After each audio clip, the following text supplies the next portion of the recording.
Welcome to the SnapCast podcast, where two friends who love Magic the Gathering, Brad O'Brien and Zach Muller, talk about all things competitive, casual, and financial in the world of MTG.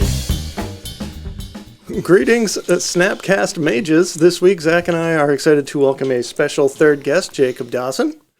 Hey, Jake. Jake is a great Magic player and friend, and we are excited to have him here for a tournament report episode. But first, we got to talk about the cat in the room. The lack of there. Yeah, what are we talking about? So Lurrus got, I guess, emergency banned on Monday. I don't know if you want to call it a emergency ban, but that's what happened. Yeah. I mean, we've talked about it probably the last 2 or 3 weeks for brief snippets. That, it could come, it could go. I'm not going to be too heartbroken about it. But I was definitely surprised that it was an out-of-the-blue ban, like not an announced ban. I kind of figured they would do something like this, but Jake, do you wanna chime in?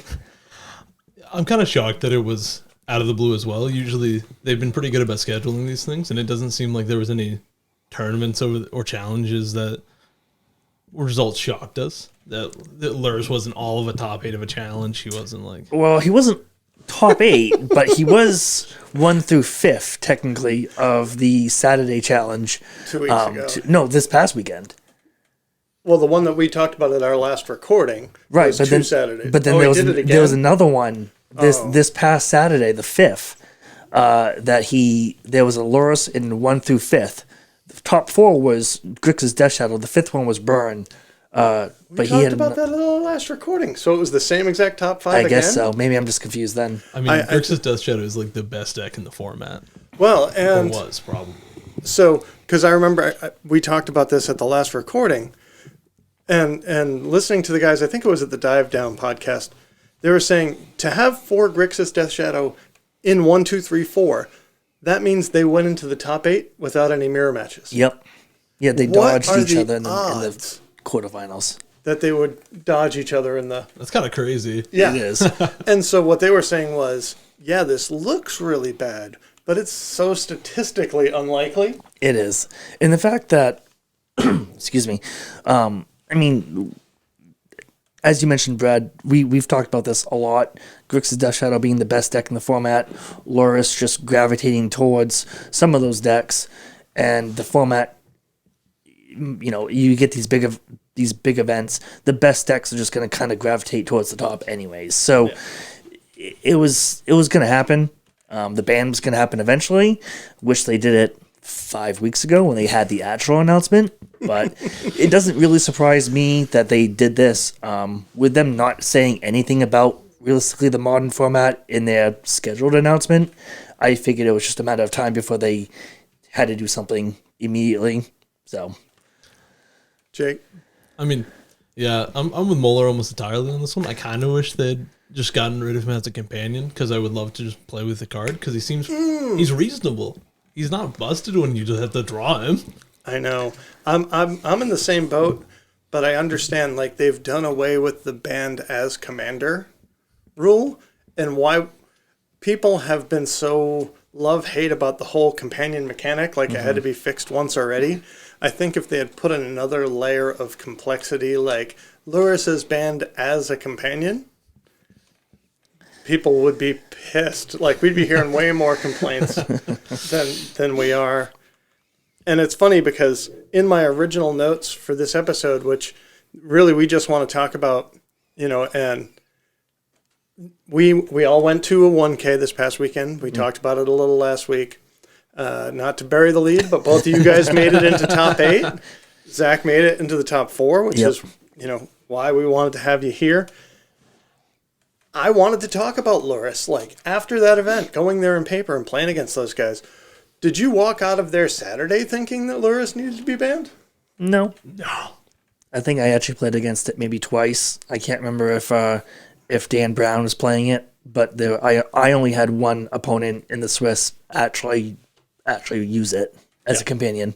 Yeah, I had 2. I had the Red White Hammer Time guy and a Grixis Death Shadow guy. Was it the Red White Hammer guy playing Fervent Champions? I didn't see him. Okay. That's sick. What? Yeah. All right. So maybe we'll get on to that. But, Jake, this is your first time here. I want people that are listening to get to know you a little bit. Mm-hmm. So who are you? What are you about? And tell us about your Magic background. Well, hi, guys. My name's Jake. Well, that's what I like to go by. And I've been playing Magic since I was about 7 years old. So that's Holy like crap. 16 years. Most of it's been casual and Commander, but the last 6 years or so, I've started getting kind of into that grinder set. And really heavy into like SCG events the last 4 years. As far as like my day-to-day life, I'm an assistant manager at a sandwich shop. Yeah. And that's what I do. Right on. Yeah. Pet decks, elementals. Yes. I've been on it for like almost 2 years, I think, now, and haven't looked back. And then back when Mardu Pyromancer was the thing, that was my other one. Oh yeah, Jerry T's deck, right? Oh yeah. Faith looting into souls. Let's go. And you just sort of hinted at it, but I want to ask both of you, and we'll let our guest go first. What did you bring to this event, and why? And when I say why, I mean, what did you think about its place in the meta? Was that a consideration, or was it just your deck? So I brought 5-color elementals, specifically the Vial version, because I don't like how Ephemerate plays. I'm in the minority here. I think it's probably an overall better deck. I like how the Vial plays. As to why, I think that elementals in general is positioned pretty well and has been positioned pretty well in the meta for a while. Yeah. Even though it sits fairly unpopular now, I think that against like Hammer and stuff, having Solitudes and Ephemerates means that you can run them out of gas really quickly. And then other than that, it's just one of the craziest value decks. Fair value. Solitudes and Furies. Oh yeah. Solitudes and Furies. Yeah.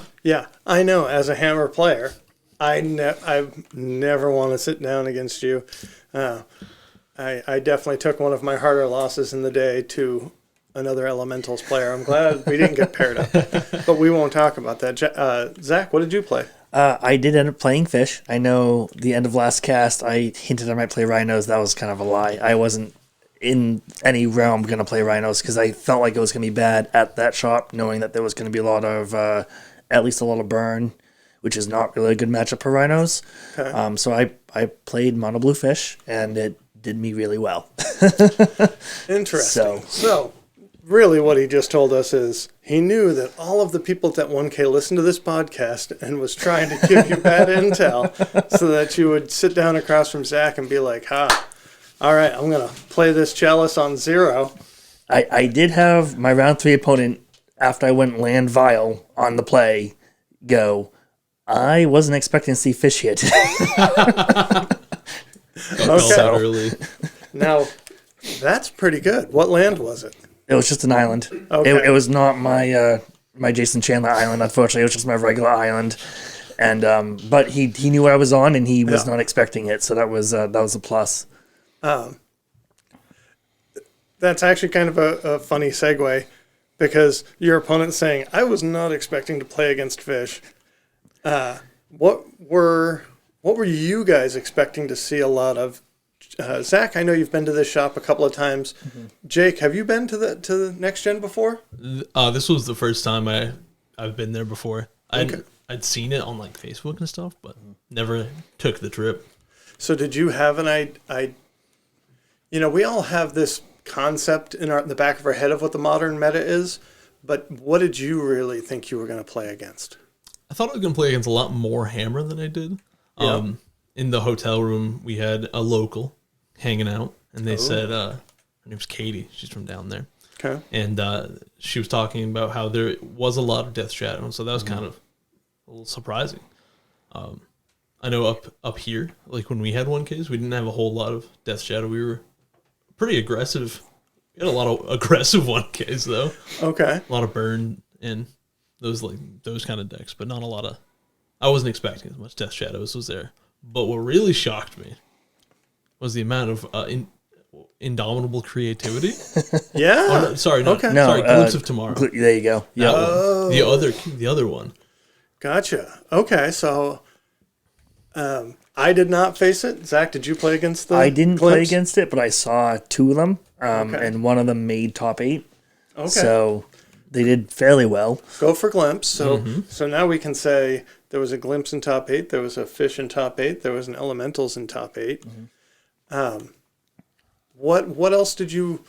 I don't like the tournament reports where it's really just, in round 1, I played this. In round 2, I played that. Right. It's pretty boring. So let's say getting to the top 8. Jake, what were some of the more interesting matchups? So the mirror in round 1 was pretty interesting. I bet that was not on the list of decks you expected to play against. Dude, there's 2 others. There's 3 people there playing elementals in a relatively small New Hampshire town. So when you say that it's an underappreciated archetype, maybe not so much. Maybe I'm wrong. Maybe I'm crazy. Round 1, mirror. How'd that go? I ended up winning 2-1. That match is friggin' terrible on my end because of Ephemerate. If I get like a small board going and they go Fury, Ephemerate, Fury, done. Just done. But I knew more about the interactions of the deck than my opponent did, and that really helped. Okay. So one of the cool interactions that I like to do with Thunderkin Awakener is go Thunderkin Awakener, get a Vesperlark. Vesperlark dies. I go get a Risen Reef, and then I can just build up a board of dead creatures with just a Vesperlark and a Thunderkin Awakener, and always get in 2 extra flying damage. Okay. It's just little things. Now, what's that card like? What's it do? Can you? Vesperlark or Thunderkin Awakener? Yeah. So can you just Yes, can you name it? Can you say the So- convey mana cost, everything like that? Yeah, so Thunderkin Awakener is a 1 red for a 1/2 with haste. He's an elemental. I believe he's an elemental shaman. And when he attacks, you can get an elemental creature card from your graveyard with toughness less than or equal to his power. And so you commonly do that with Lightning Skill Elemental, which is Okay. a black Oh, double an red X1, 6/1 with trample and haste. And when it hits you, it makes you discard 2 cards and then sacks it into turn. Okay. So it constantly puts itself back into the graveyard for you to recur Exactly. on the following turn, as long as nothing else happens to that one creature or your graveyard. Exactly. And Okay. Vesperlark is a 2 and a white for a 2/1 flyer, also an elemental. Okay. That when it dies, you get a 1 toughness creature, any Okay. 1 toughness creature from the yard, back to the battlefield. And so you can do pretty cool things like looping phantasmal images that die with Vesperlarks. You can loop Risen Reefs, and you can get Thunderkin Awakeners back with it too. And so if you just have like 1 Vesperlark, you can evoke, because it has evoke for 1 white, to get back a Thunderkin Awakener to then attack and get Vesperlark. And Okay. and loop. Yep. Loop. That's crazy. Another thing that I saw from one of my opponents that was on Elementals was the play the tutor dude in response, stack the Risen Reef triggers to make sure that card goes into your hand. Was pretty and I think that's one of the reasons why that deck is probably underrated, is there are a lot of weird cases that you can exploit that not everyone understands. Which, to Zach, to your credit, is the same reason why being a sort of aficionado, and being kind of an expert in that deck, all of the interactions that your deck could come into that other people just aren't going to be aware of. Right. And that's, again, I said it last week, I think I said it the week before, playing a specific deck for a long time, it gives you those subtle advantages like that. And I had an interaction in top 8 kind of similar to that, which I'll get to. I can either talk about it now, I can talk about it in a little bit, but it really helped in that situation. So Yeah, knowing your deck. So the mirror was an odd first matchup. Quickly, what else did you play against? Was there anything else that was like you didn't expect or was cute? yeah, there was in the Swiss. Sorry, there was a Boros Stoneforge deck, Okay. or Jeskai. I'm sorry, Jeskai Stoneforge with no hammer. Okay, so was that like the Nettle Cyst, Yeah, Cauldra kind of stuff? I didn't see Coldra, Oh, I think they had Lurrus too. Oh, so they didn't have Yeah. I mean, they didn't have Nettlesis. What did they have? Shadow Spear, Pyrite Spellbomb. And Lion Sash, probably. Yeah, there was a Line Sash. I know this because I actually played them in round 5. Okay, so see, this is great. Tell me about this. So, like, in my game, at least, they went turn 1 Esper Sentinel, and I was like, I'm good. It's like, That's a stab to my heart, Jake. look, when you look at your hand, and it's two Unsettled Mariners, a Solitude, a Vial, and a Phantasmal Image. What's that guy gonna do? He's not gonna do nothing. Yeah, he's not going to draw them cards. He's not going to block you very well. Like, Yeah. That reminds me, don't leave today without those unclaimed territories. I'm thinking of you, bud. I may have already bought some Oh, okay. Okay. because I was sad about losing to Living End. Ooh, Oh, is that a preview to something else we'll talk about. top 8? Maybe. So you also played against the red-white deck. How'd you do? Yeah, I beat him in stunning fashion because, as Spiring Spike said, blue in Hammer Time is a ploy by Merfolk. He wasn't on Hammer Time, but he was playing blue. So he went turn 1 something, turn 2 Stoneforged, fetched a reality chip, and at that point I knew that I was probably winning game 1 pretty easily.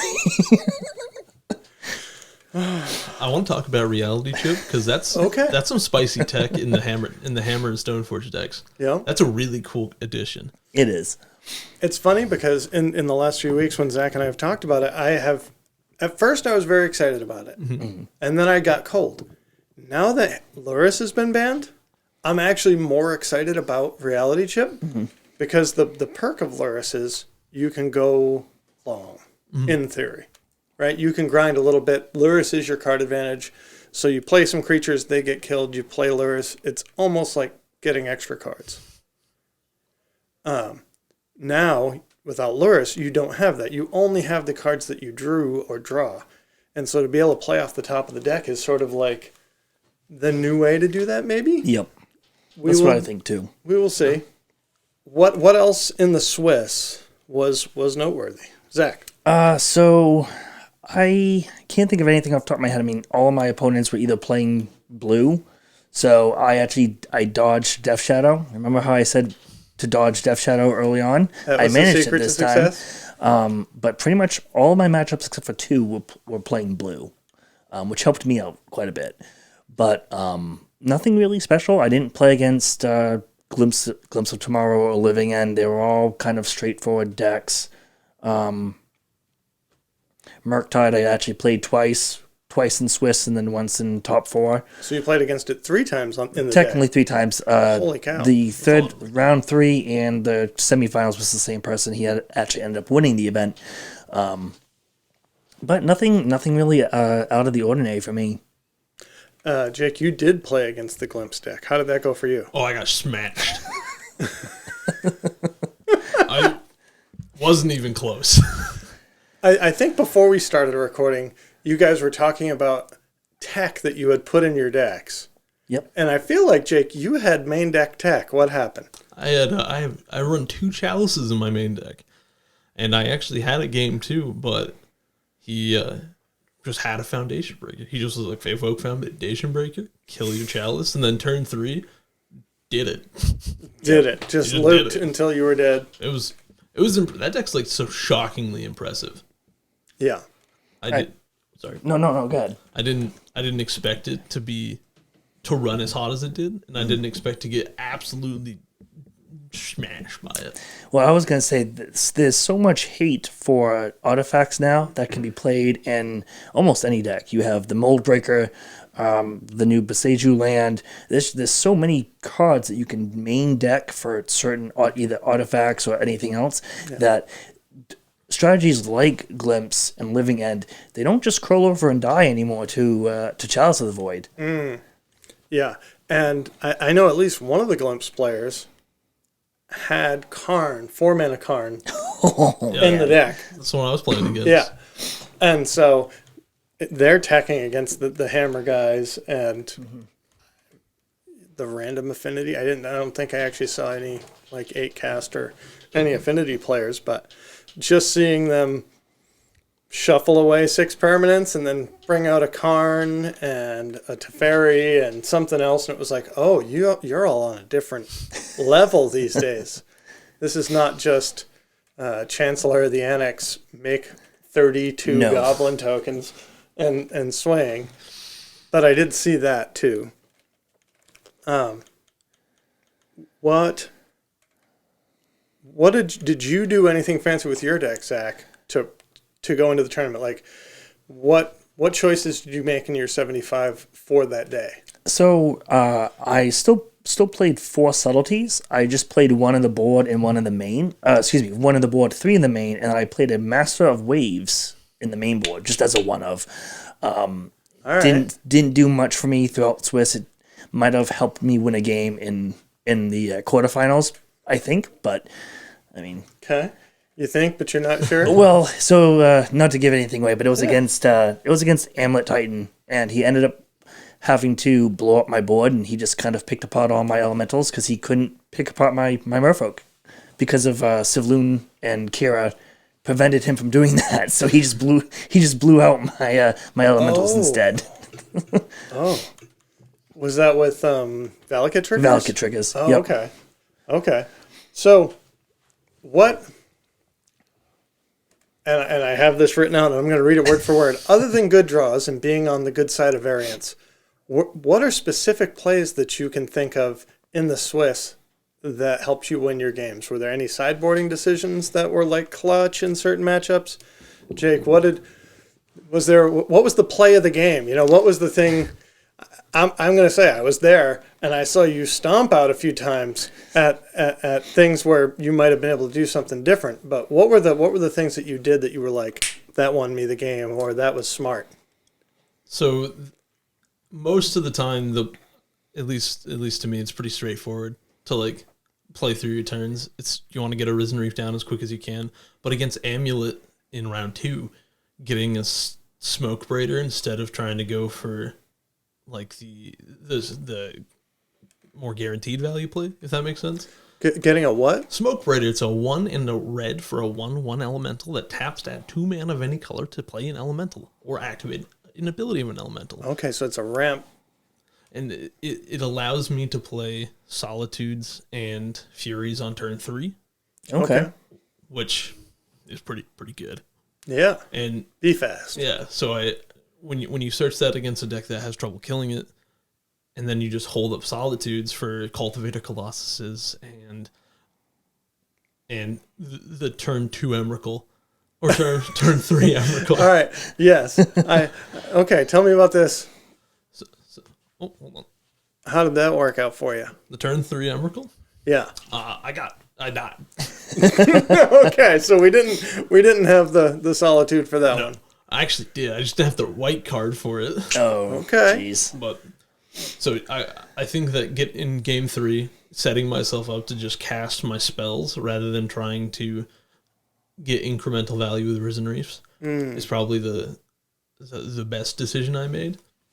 Okay. Because Amulet's another hard match because they can kill you so fast and their things are so big. Like game 1, he was at 42 life before I eventually killed him with 5 Lightning Scale Elementals and math. Oh. Yeah, that game went long. Yeah. It was like a 20-minute game. That sounds like a good time, though. Yeah, I got to play like my entire deck and had every land. We both had like every land in our deck out, and it was pretty cool. Okay. How about you, Zach? What was the play of the game in the Swiss? Other than knowing when the red, white, or Jeskai Blade player playing Reality Chip, and me knowing I'm going to win that game, I don't think there was really anything that stood out. I did have, I know it was in our notes here, I did have a moment against the first Murktide player I played against in round 2, which was Elijah, who's from our store. Talk about playing teammates at these big events. We had quite a few of those matchups. Yeah. I forgot to crack a relic of Progenesis in his upkeep, so he couldn't cast Murktide. That's a bummer. He got to cast Murktide, and I immediately felt bad. Yep. So that was a learning I moment. won the game, barely, but I almost lost it. And then to flash forward to my quarterfinals, I actually remembered to do that. Okay. And how did that work out? I think I lost that game, But you made the right choice. But I made the right choice. He didn't get to cast a Murktide on turn 4. And, yeah. Okay. There was another time I remember, I think, no, wait a minute, you didn't play against a Glimpse player, and I'm trying to think of who I watched you play in round 4, I want to say. Round 4 was against Dan. Round 4 So was against- it must have been against the Jeskai, the Jeskai Stoneforge player. Okay. Because I think the moment that you're thinking of is I ripped a Lord off the top for lethal, which I guess is a moment that counts for this. So I was dead on board. He had a Lion Sash that was huge, and he did the math. He's like, yeah, so if I just make this big, you have to start chump blocking it. Yeah. And I had 2 Mutavolts in play, and I had something in my hand that wasn't relevant. And a couple of vials in play, like 1 on 2, 1 on 3. Yeah, I had 2 vials in play, and I really needed some type of island giving Lord to swing lethal. Island Walk. Yes, Island Walk. Excuse me.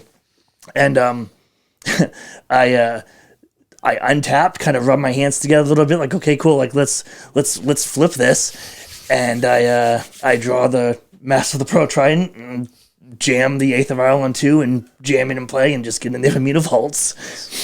So good. Yeah. Oh, yeah. I can even, in my head, I can hear him saying, oh, they have Island Walk now, right? Yep. Yeah. Again, so the Hammer Time players that are putting blue in their deck are just giving a free pass to Pretty much. the merfolk. Jacob, what point in the event did you know that you were good for top 8? The last round. Which was how many? I sort of raced over this, but were there 48 people there? Something like that. Yeah, 48. It was under 50.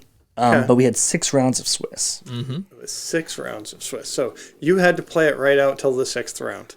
Yeah, I was 3-0, and I just needed to win 1 more, and then I lost 2 in a row against 2 people who ended up top 8ing. So can't be too mad about it. But my last match was against Grixis Death Shadow with Lurrus, and if this is the easiest time I've ever had against Grixis Death Shadow, not trying to be like rude, but it's like usually they get to loop dress downs or play their Croxes or get a lot of value off K commanded. For some reason, it just didn't happen this time.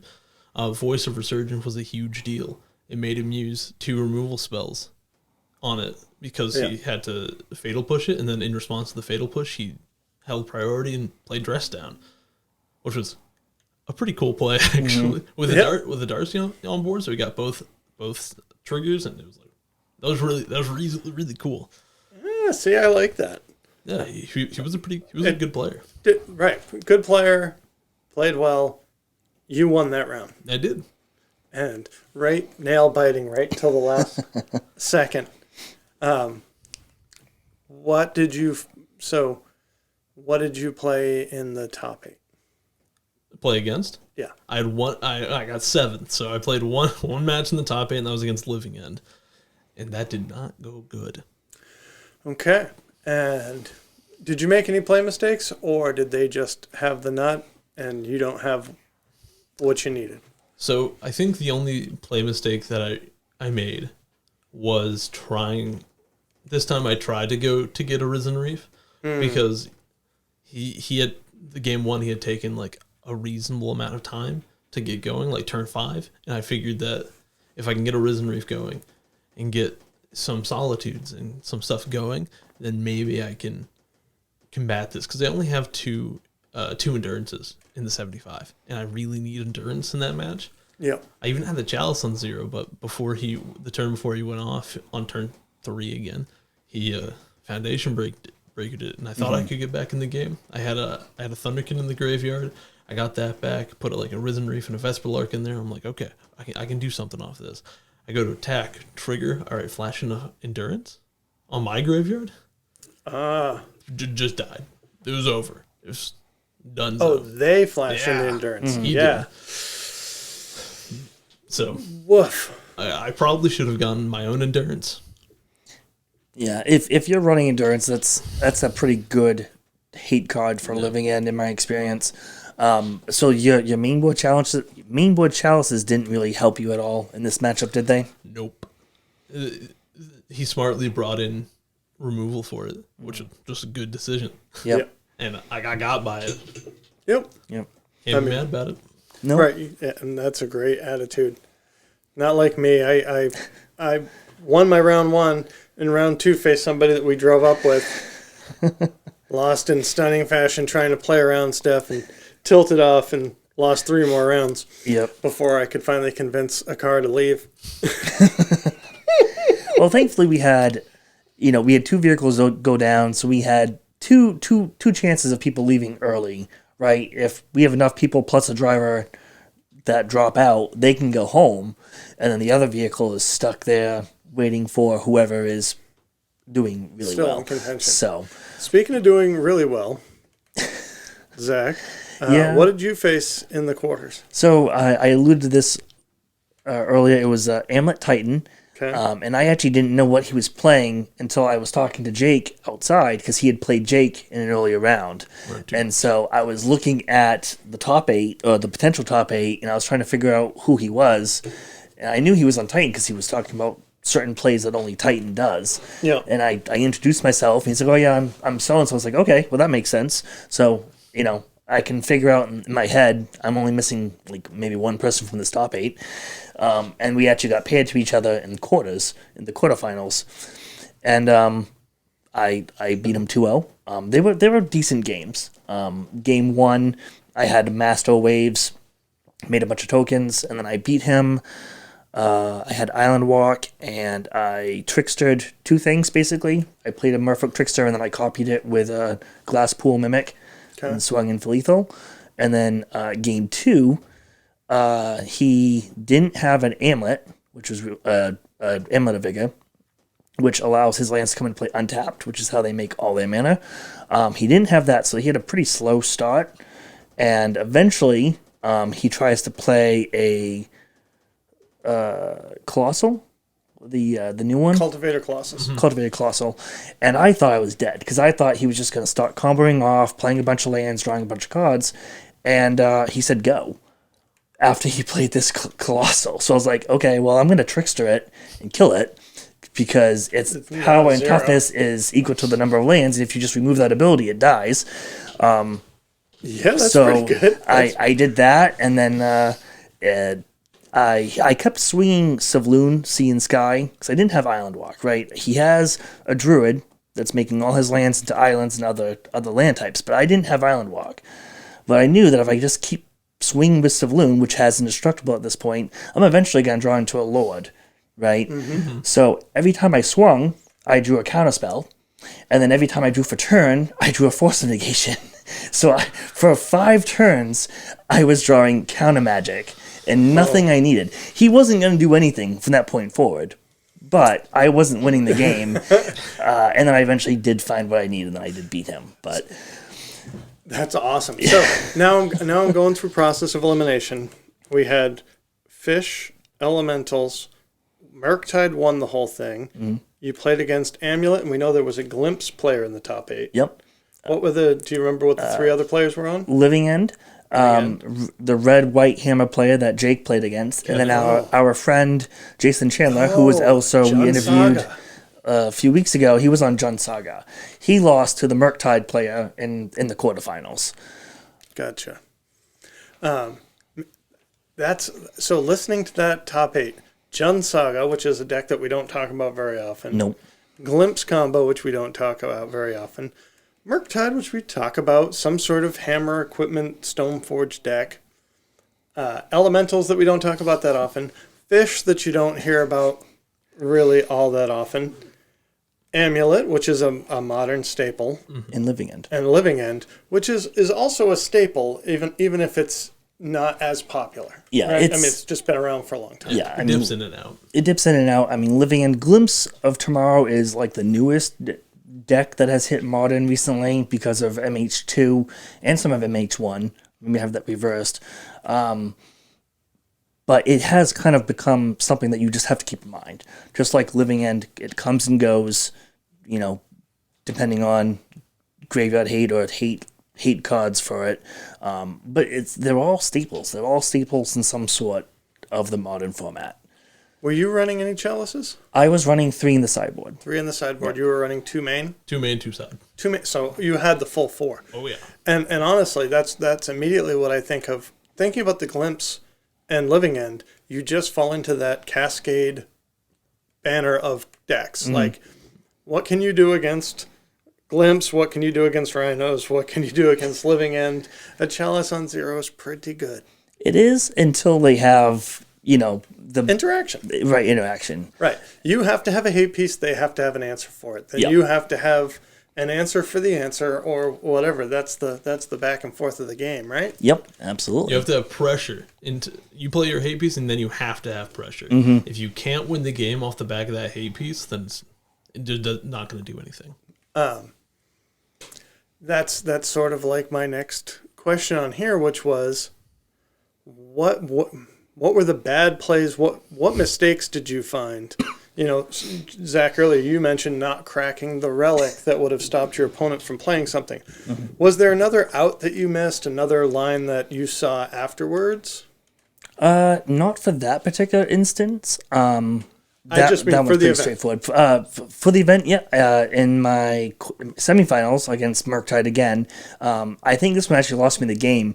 I had a line where I could have played Kira Great Glass Spinner and a Tide Shaper to turn one of his red sources into just a blue source. But instead, I played a Lord to push damage. He had just played his first Murktide, and I was afraid I wasn't going to be able to race it. So I wanted to put more pressure on the battlefield and swing. Didn't work out for me. He ended up killing the Lord, which then meant that I couldn't push damage. And what I should have done was just play the Kira, protect everything, take an extra turn, Then load up. and then load it up. And I think that would have been the winning line had I done that. But live and learn. Jake, any other moments where you learned from your plays in the event? Oh yeah. So round 4, I'm against Boros Hammer, and we've kind of gone back and forth on resources. He has a hammer in play. He has no other creatures besides an Ink Moth ready to man up, and I'm sitting pretty good. I have 4 Solitudes in my hand. Oh my god! and a Flicker Wisp. Yeah. And so the turn before I solituded a Fury, and I have 3 left. So he mans up Inkmoth and attacks. Magnetic thefts his hammer onto his Inkmoth. And I'm like, all right, so exile a Solitude it. Blacksmith Skill, which 1 mana, instant speed, gives a creature indestructible hexproof. Oof. And if it's an artifact, gives it +2/+2. I had all 3 of my mana up, and I had an Islet, and I just should have cracked it, and I didn't. If I had cracked it, I looked, because of course I did. Never look. It was the Dismember. It was the Dismember, and if I had gotten to Dismember, I would have won the game. We both said it. He had no cards in hand after that, and I was so pissed at myself. So this was an instance of you not playing fully towards your outs then, correct? So you had a Fiery Islet, you could have cracked it to draw an extra card. That extra card could have been, in this case, a Dismember or another white spell that you could have pitched to the other Solitude. You just didn't play fully to your outs. And I should have. Yep. Well, do you think that there's ever going to be an occasion in the future where you're going to have a Fiery Islet and 2 other mana open, and they're cracking for lethal, and you don't crack that Fiery Islet? You better believe I'm gonna crack that thing every time. What other plays did you? There was one other. Okay. In round 2 against Amulet, where he played a turn for Emrakul. I was a little greedy on like Risen Reef triggers, and I wanted to get one more out of it. And so I had played my 1 white card, even though I had a Solitude ready. I played my Unsettled Mariner, being like, he's not going to kill me this turn. I should be fine. He killed me because I didn't keep up the Solitude. Yeah. And because I didn't know that they had been running Emrakul, or that he could get 13 mana that turn.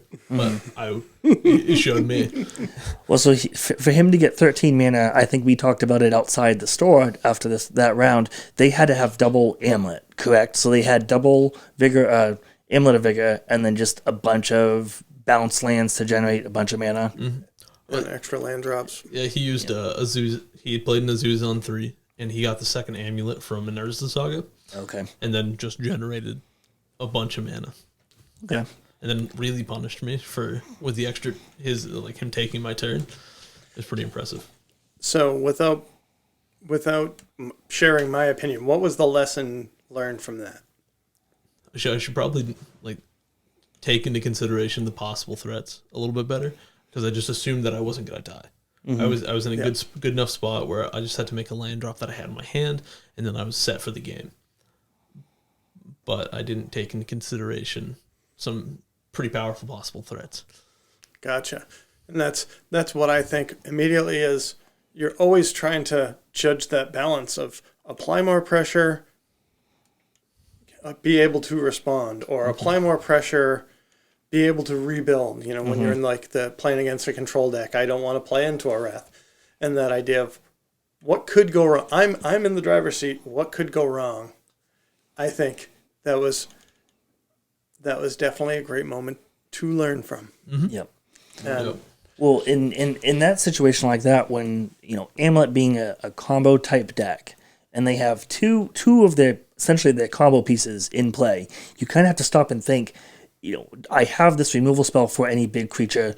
I might, I don't think they can kill me, but they can do really busted things right now. So maybe if I hold back, save this thing for a turn, let them develop for one more turn, see what it is, then I can, then I can choose if I want to play this, save it for something else, etc. Yeah. generally, how do you guys feel about competitive Magic going into 2022 and beyond? Go ahead, Jake. Okay. I think at least Modern is in a really good spot for card wise, but professional coverage wise isn't great. I don't know what avenue you want me to talk about.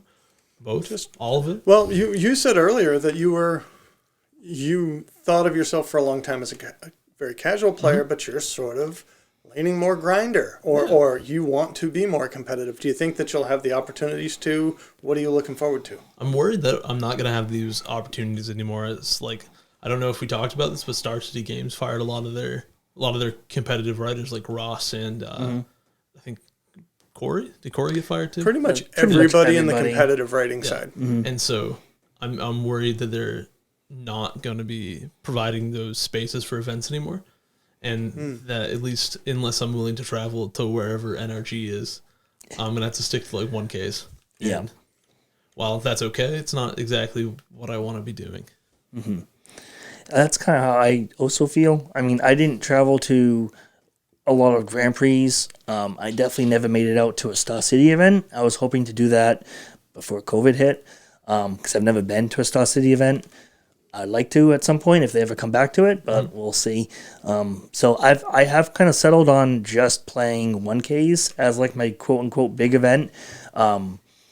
I'd like for them to be in the state of Maine instead of outside of the state, but oh well. So I'll probably keep going to those as much as I can. Yeah. And we'll just see from there. I mean, I play a lot of Moto, so I'll probably try to continue to do that. But I'd like to play some more 1Ks in paper. That'd be nice. They're fun. They're a good time. There's an event at the end of March where you can win one of those yellow border promo Hitasugus. Yep, that's. Maybe we'll. I think that's at. That's in Maine. That is in Maine. Yeah, I'm just trying to think of this. That's Augusta, correct? Yep. I'll probably go to that. Is it just like a modern event? Yep. Yep. So we can certainly talk about that. One other thing that I wanted to ask, and I know this is true for me, did you guys see any new cards? Cards from Kamigawa? Yeah. Jake, what'd you see? A reality chip was one that I saw a couple times between like GB's deck and the Jeskai Stoneforge guy. Yep. Other than that, I don't recall. Obviously, like Beseiju and the blue channel land. I saw a couple of those. Otawara, yeah. Otawara, yeah. But other than those, I don't think I saw anything like. How about you, Zach? Lion Sash and the reality chip from the Stoneforge player. I think someone played a March of Otherworldly Light. Yes, that one. I saw it in 3 of my matchups. Yeah, I think someone played that against me maybe once, but it wasn't a lot. The Murktide players didn't have anything new, I think, and then nothing really comes to mind for the new cards.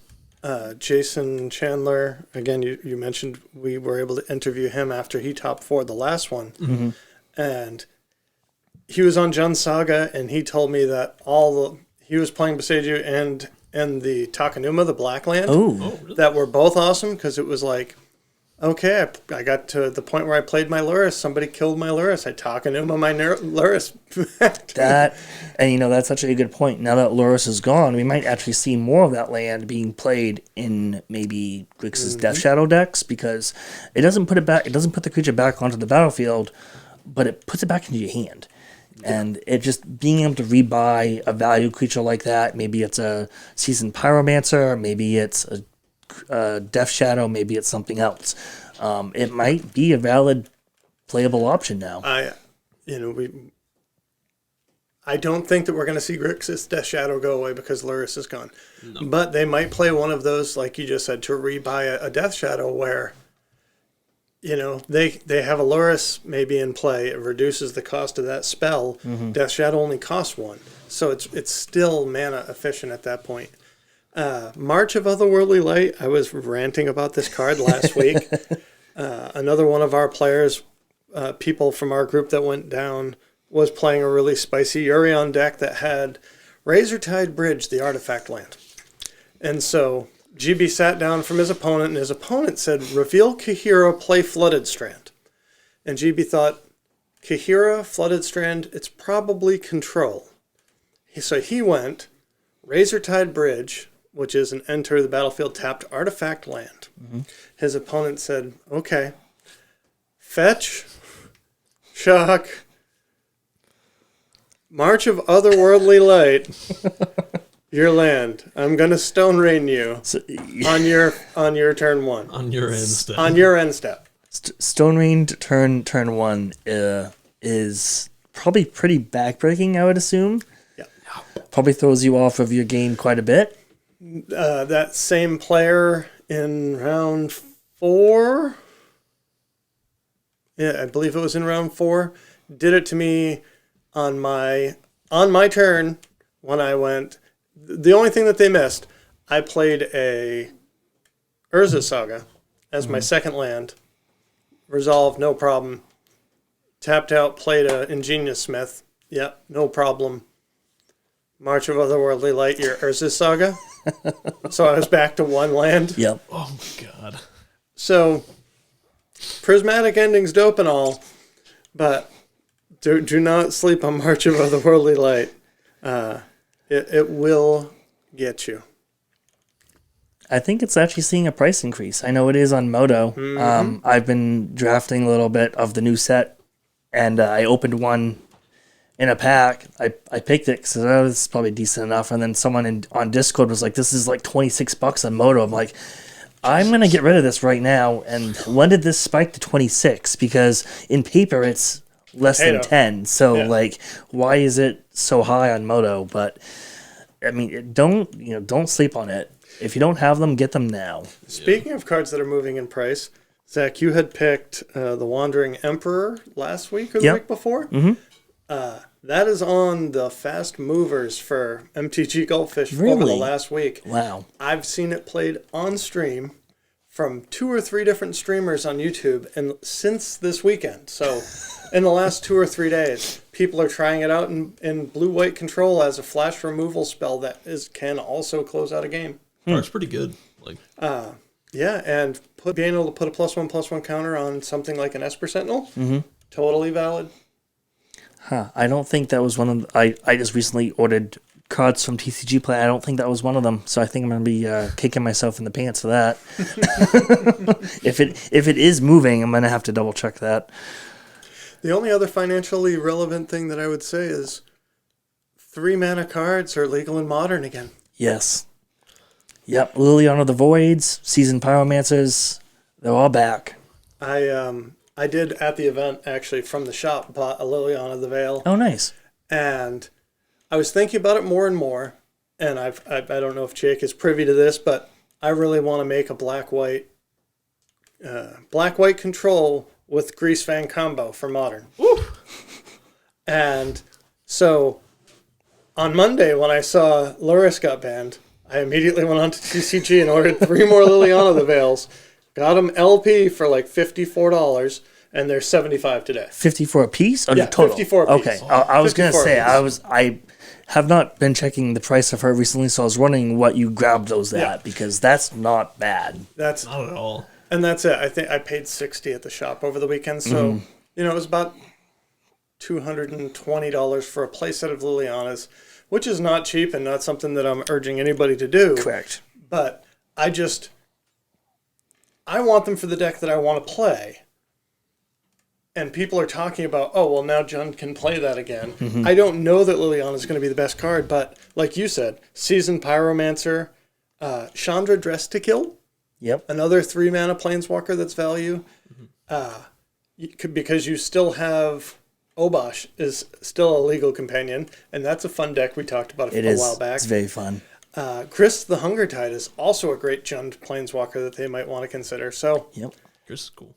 Grist is cool. Jake, any cards you saw or any cards you're thinking we ought to pay attention to?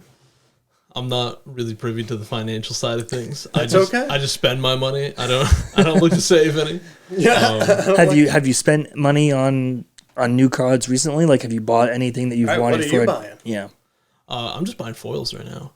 Yeah. So I'm buying I gotta buy old foils right now of Primal Beyonds. They're like $50 a piece for like a $7 rare land. Okay. It's an enter tap land unless you reveal an elemental, but it's like it's only ever been printed once, and then I gotta buy foil eyelets. Yep. And then I'm pretty much done. That's awesome. I got Man. like $300 left. That's not bad. It's I definitely support anybody to foil out one Modern deck in their life. Yep. When you get to the point where you're trying to do 2 or 3, don't do it. Yeah. I have one other thing that I wanted to mention to you guys, and I haven't gone public with this. Oh.